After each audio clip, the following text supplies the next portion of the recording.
غوث اعظم رضی اللہ تعالیٰ عنہ فرماتے ہیں کہ ہم لوگ دارالعلوم میں پڑھ رہے تھے. ایک بہت بڑی نصیحت کی بات ہے. کہتے ہیں کہ ہم اس وقت غوث اعظم رضی اللہ تعالیٰ عنہ فرماتے ہیں کہ ہم دارالعلوم میں پڑھ رہے تھے. اسی علاقے میں ایک غوث رہا کرتے تھے. غوث یعنی وہ بھی غوثیت کی منزل پر تھے. اب مان لو کہ میں بھی عالم صاحب، قاری صاحب بھی عالم صاحب ہیں. اب وہ تو اللہ بہتر جانتا ہے کہ یہ مجھ سے زیادہ جانتے ہیں یا میں زیادہ جانتا ہوں. مولانا سہیل صاحب یہاں پر ہیں، وہ اللہ بہتر جانتا ہے کہ یہ زیادہ جانتے ہیں یا قاری صاحب زیادہ جانتے ہیں یا میں جانتا ہوں. لیکن یہ تو طے بات ہے کہ تینوں کا علم برابر نہیں ہوگا. تینوں کا علم برابر نہیں ہوگا. یا تو وہ زیادہ جانتے ہوں گے یا یہ زیادہ جانتے ہوں گے یا میں زیادہ جانتا ہوں گا. دونوں کا، تینوں کا علم ایک جیسا نہیں ہوگا. ضرور کچھ نہ کچھ کم بیش ہوگا. تو اس زمانے میں بھی ایک غوث رہا کرتے تھے. وہ بھی غوث کے منزل پر تھے. غوث اعظم کا لڑکپن تھے. دارالعلوم میں پڑھ رہے ہیں.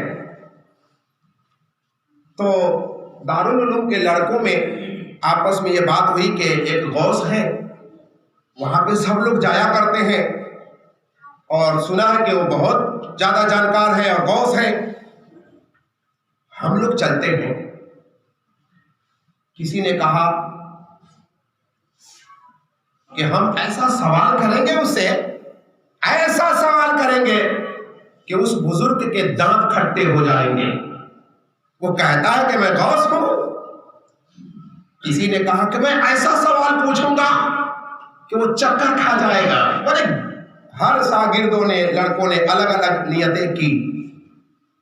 غوث اعظم رضی اللہ تعالیٰ عنہ فرماتے ہیں کہ میں تو ان سے کوئی سوال نہیں پوچھوں گا. کیا؟ غوث اعظم انہی کے ساتھیوں میں سے ہے.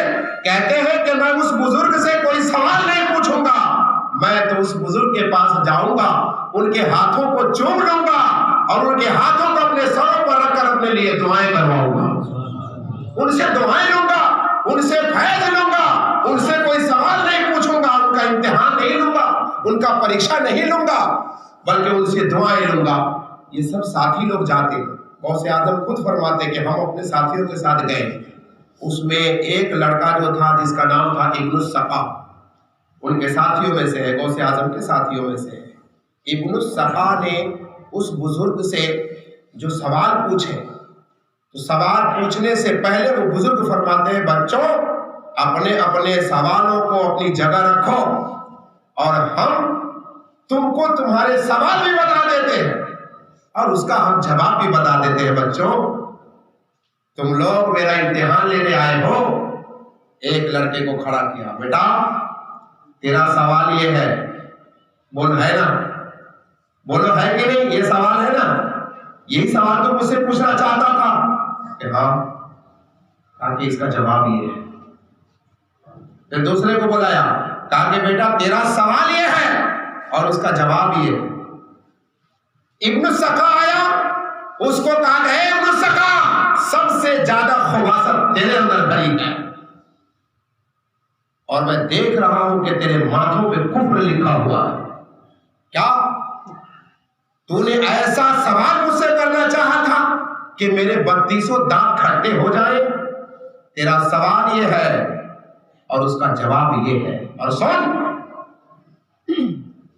تو کفر کی حالت میں مرے گا، تو کفر کی حالت میں مرے گا اور مرنے سے پہلے دنیا تیرے کان تک پہنچ جائے گی، دنیا تیرے کانوں تک پہنچ جائے گی.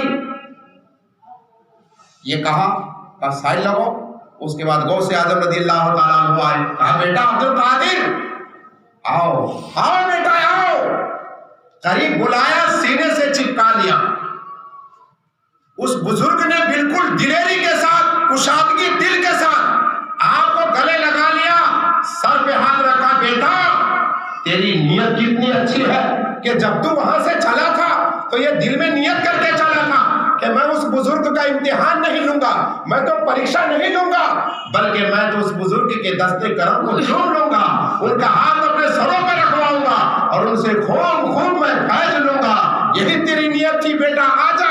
سینے سے لگایا، سر پہ ہاتھ رکھا اور اسی وقت اعلان کر دیا بیٹا میں دیکھ رہا ہوں کہ تو ایک دن بغداد کے جامع مسجد کے منبر پہ کھڑے قدمی هذه على رقبۃ کل ولی اللہ، میرا یہ قدم تمام اولیاء اللہ کے گردن پر ہے بیٹا، میں یہ تیرا قدم ولیوں کے گردنوں پر دیکھ رہا ہوں۔ کیا ابن السقا کو جو بد دعا دی اس غوث نے کہ بیٹا میں دیکھتا ہوں کہ تیرے قدم پر جو ہے سور کا پیر ہوگا، ابن السقا کے ساتھ وہی معاملہ ہوا۔ کہتے ہیں کہ میں بڑے پوسٹ پہ پہنچ گیا، مجھے حاکم بنا دیا گیا، میں نے اتنا علم سیکھا، اتنی پڑھائی کی کہ مجھے حاکم بنا دیا گیا۔ ایک علاقے میں پہنچا تو وہاں ایک بادشاہ کی بیٹی پر میں عاشق ہو گیا، بادشاہ کی بیٹی پر میں عاشق ہو گیا۔ وہ بادشاہ عیسائی تھا لیکن میں عشق میں بحال تھا۔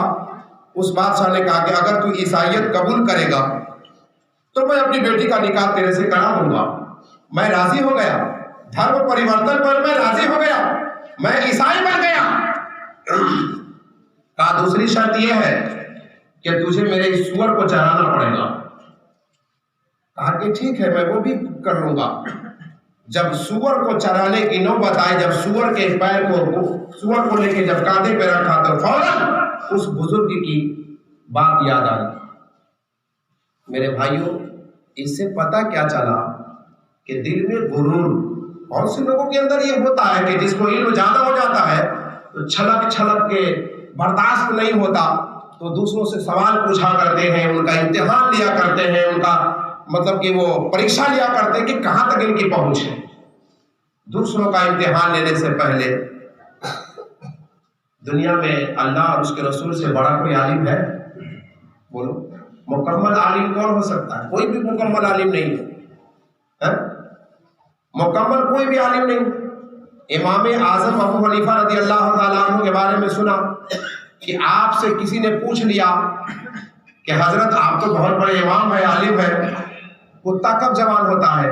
تو آپ جو ہے خاموش ہو کے منہ دیکھنے لگے، کچھ جواب نہیں دیا کہ کتا کب جوان ہوتا ہے۔ یہ بھی ایک جانکاری ہے، یہ بھی ایک علم ہے۔ کچھ جواب نہیں دیا، خاموش ہو گئے کہ بھائی مجھے نہیں معلوم۔ مکمل عالم جو ہے، آپ نے دین کی تعلیم حاصل کی تھی، اس نے دنیاوی سوال پوچھ لیا، آپ نے کوئی جواب نہیں دیا۔ اسی طرح سے بکری کتنے سال تک زندہ رہ سکتی ہے، بکری کی عمر کتنی ہوتی ہے، یہ آپ نے ایک بکری کے چرواہے سے، بکری پالنے والے سے آپ نے سوال پوچھا۔ وہ اس لیے آپ کو پوچھنا پڑا کہ غوث اعظم رضی اللہ تعالیٰ عنہ بڑے، یہ امام اعظم رضی اللہ تعالیٰ عنہ بڑے متقی تھے۔ وہ صبح کی چیزوں سے بھی بچتے تھے، حرام سے تو بچتے ہی تھے، مکروہ سے بچتے ہی تھے، لیکن جس چیز میں شبہ ہوتا تھا اس سے بھی آپ بچتے تھے۔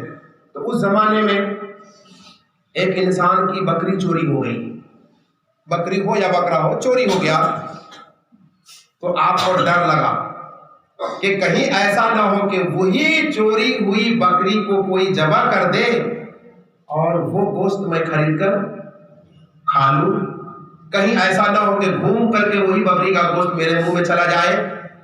تو آپ کو جو معلوم ہوا کہ ایک بکری چوری ہو گئی ہے، کسی چور نے چرا لیا ہے، تو آپ نے بکری پالنے والے سے جا کر پوچھا کہ بھائیو مجھے یہ بتاؤ کہ بکری کی عمر کتنی ہوتی ہے؟ تو بکری پالنے والوں نے بتایا کہ زیادہ سے زیادہ 15 سال۔ کتنا؟ 15 سال بکرا یا بکری زندہ رہ سکتا ہے، اس سے زیادہ اس کی عمر نہیں ہوتی۔ تو امام اعظم رضی اللہ تعالیٰ عنہ نے 15 سال تک گوشت کھانا چھوڑ دیا۔ 15 سال تک آپ نے گوشت نہیں کھایا۔ جب 15 سال گزر گئے تب آپ نے گوشت کھانا شروع کیا۔ تو بہت سے علماء ایسے ہیں جو انسان نہیں جانتا۔ تو بزرگی اور مرتبہ اور مقام انسان کو کیسے حاصل ہوتا ہے؟ اپنے آپ کو بڑا سمجھنے سے نہیں مقام حاصل ہوتا، بلکہ لوگوں کی دعائیں لینے سے، لوگوں کے فیض لینے سے انسان کو مقام حاصل ہوتا ہے۔ غوث اعظم رضی اللہ تعالیٰ عنہ ولی بن کے پیدا ہوئے، سادات گھرانے میں پیدا ہوئے، جن کا باپ ولی، جن کی ماں ولیہ، لیکن سادگی تو دیکھیے، آخرین کے ساری تو دیکھیے کیسی ہے۔ دوسرے ساتھی کہتے میں یہ سوال پوچھوں گا، میں وہ سوال پوچھوں گا، مگر جس کا باپ ولی ہے، جس کی ماں ولیہ ہے، خود بھی کیا کہتے ہیں؟ میں تو اس ولی کے، اس غوث کے ہاتھ کو چوم لوں گا اور ان کے ہاتھوں کو اپنے سر پہ رکھ کر کے خوب خوب فیض حاصل کروں گا۔ دیکھا، نیت اچھی تھی تو پھل بھی اچھا ملا، جس کی نیت خراب تھی تو اس کو پھل بھی خراب ملا۔ ہو نیت، ہو اگر نیت بری تو اچھے عمل بیکار ہے، ہو اگر نیت بری تو اچھے عمل بیکار ہے۔ دارالعلوم میں پڑھ رہے تھے مگر شیطان تھے، پڑھ رہے تھے دارالعلوم میں مگر تھے کیا؟ شیطان۔ دارالعلوم میں قرآن پڑھتے تھے، حدیث پڑھتے تھے، تفسیر پڑھتے تھے، مگر تھے کیا؟ شیطان۔ اس لیے شاعر نے کہا کہ ہو اگر نیت بری تو اچھے عمل بیکار ہے۔